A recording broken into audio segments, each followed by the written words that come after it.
Victoria de Atlético Nacional en uno de los clásicos de Colombia.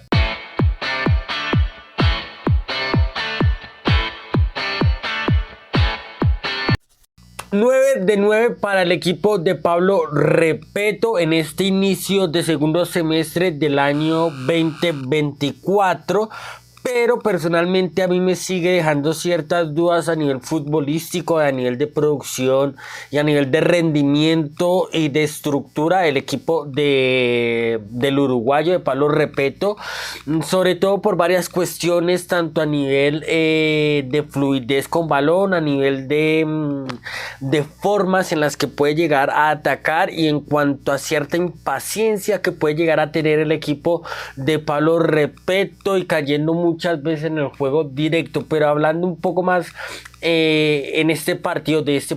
frente a Millonarios, creo que el escenario favorable que se le dio al equipo de Antioquia no termina gestionando de la mejor manera y además termina sacando los 3 puntos y el resultado a favor, pero creo que no teniendo el control suficiente del partido y no teniendo el mejor desarrollo, por así decirlo, del partido, sobre todo después de esa expulsión del equipo de Arboleda, del portero del equipo de los Millonarios. Entonces, en ese sentido, me sigue generando un poco de dudas el equipo de Pablo Repeto, tanto en fase de ataque organizado como en transición ofensiva. Sobre todo hoy no terminó de generar o de gestionar un poco mejor ciertas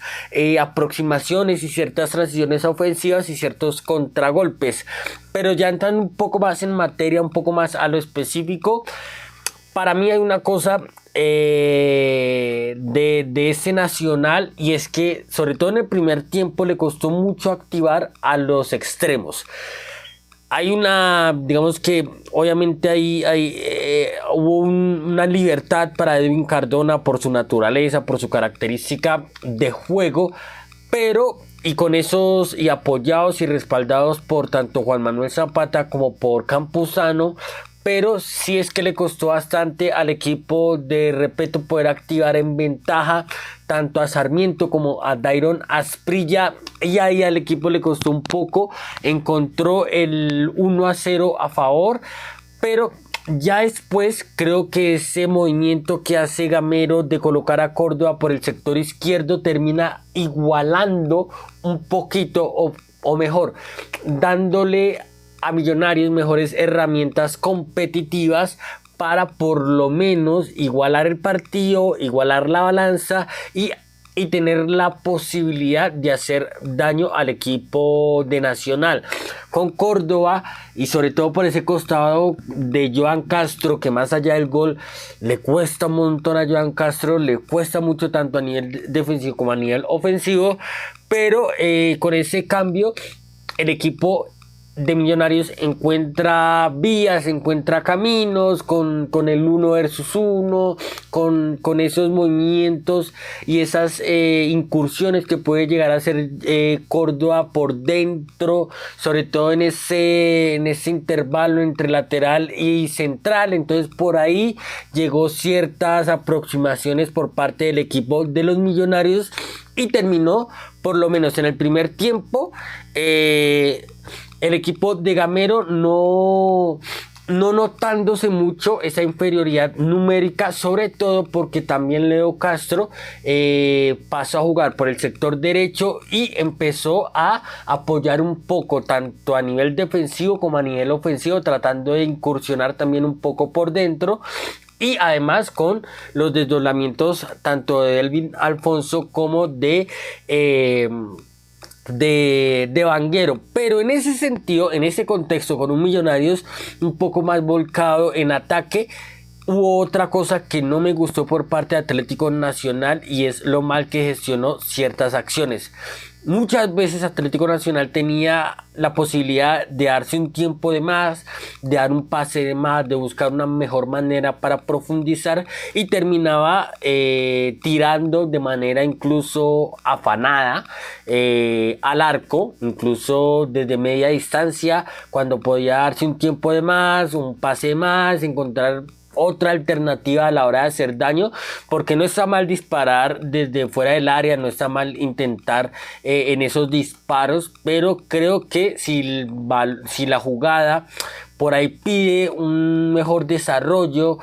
por ahí la jugada pide que o hay un, digamos que hay un resquicio por donde el equipo puede hacer un poco más de daño, creo que ahí puede que se tome una mala decisión y creo que eso es lo que le pasó a Atlético Nacional, sobre todo en el primer tiempo, donde teniendo la posibilidad, sobre todo porque tenía ventaja posicional, además de la ventaja numérica muchas veces, terminaba acelerándose de más y disparando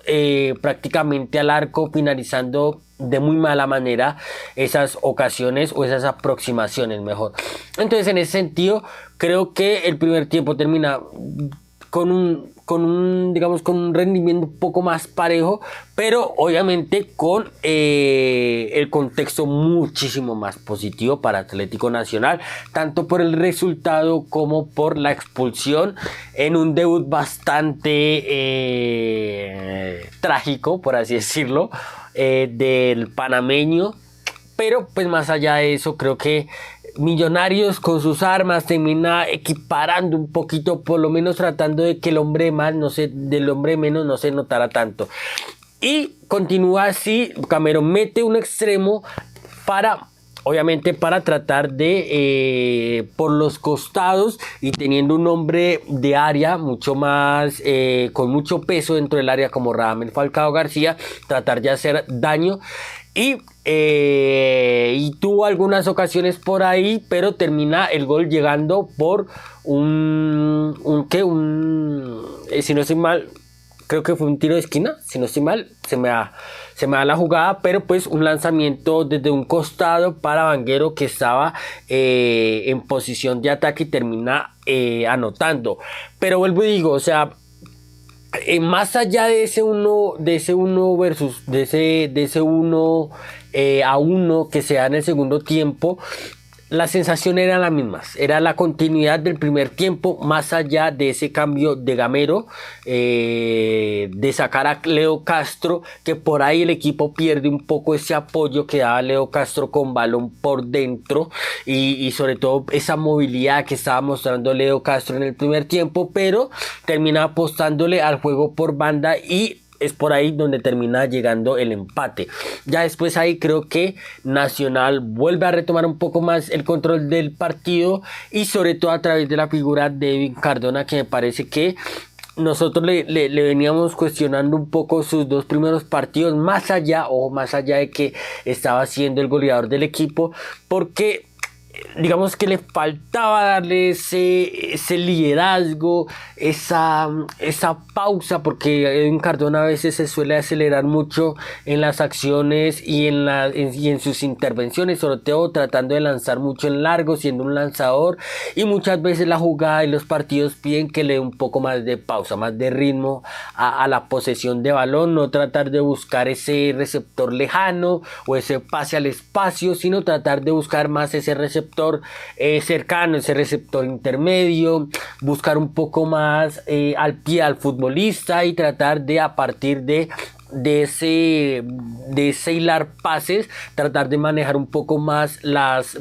posesiones de Atlético Nacional. Y entonces en ese sentido habíamos criticado un poco la participación de Edwin Cardona en estos dos primeros partidos, más allá, vuelvo y digo, de que estaba siendo el goleador del equipo, pero hoy sí me pareció que la verdad en cada intervención suya fue para mejorar al equipo y sobre todo que fungió muy bien como pasador y como rompedor. Entonces en ese sentido sí creo que el partido de hoy ha sido de lo mejor de Edwin Cardona en esos tres partidos y sobre todo, y creo que haciendo un poco de de memoria, creo que ha sido de lo mejor desde su vuelta al fútbol profesional colombiano, con ese pasado y con ese paso por América de Cali. Entonces creo que se consolida Edwin Cardona como una de las figuras en este inicio, bueno, en esas 3 primeras fechas del fútbol profesional colombiano, más allá de su registro, de su productividad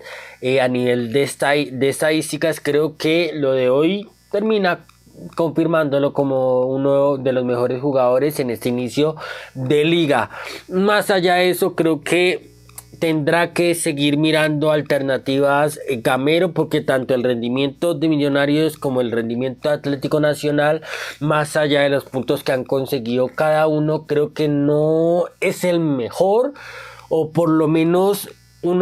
tiene expectativas altas. Más allá de los fichajes que dio cada uno, creo que lo de Atlético Nacional a nivel de mercado de pases es bastante bueno, sobre todo en cuanto a renombre y a dar ese salto de talento, competitividad y calidad en ciertas zonas que lo necesitaba. Y Millonarios, pues obviamente con el fichaje rembombante de Radamel Falcao, pero habrá que ver, y acá está el reto de Alberto Gamero, cómo termina configurando y conformando un contexto y un equipo favorable para que el Tigre pueda rendir de gran manera, y sobre todo buscando complementar a sus 2 mejores delanteros y a creo que 2 de sus mejores jugadores de la plantilla, por lo menos, que son Leo Castro y Radamel Falcao García. Creo que el reto es grande por parte de Alberto Gamero para tratar de construir un equipo en donde los dos muestren complementariedad, muestren adaptabilidad, y en donde cada uno de los dos pueda explotar de mejor manera sus virtudes. Eso sería el análisis de Millonarios Atlético Nacional, uno de los clásicos del fútbol profesional colombiano. Queda mucho camino, queda un montón de fechas por venir, así que el camino todavía es largo, y yo creo que las conclusiones hay que sacarlas conforme vaya pasando el tiempo, aunque ya cada uno va dejando ciertas sensaciones tanto positivas como negativas. Si les gustó el video, den un like, no olviden suscribirse, seguirnos en Instagram, TikTok, Facebook y X, y nos vemos en un próximo video. Chao.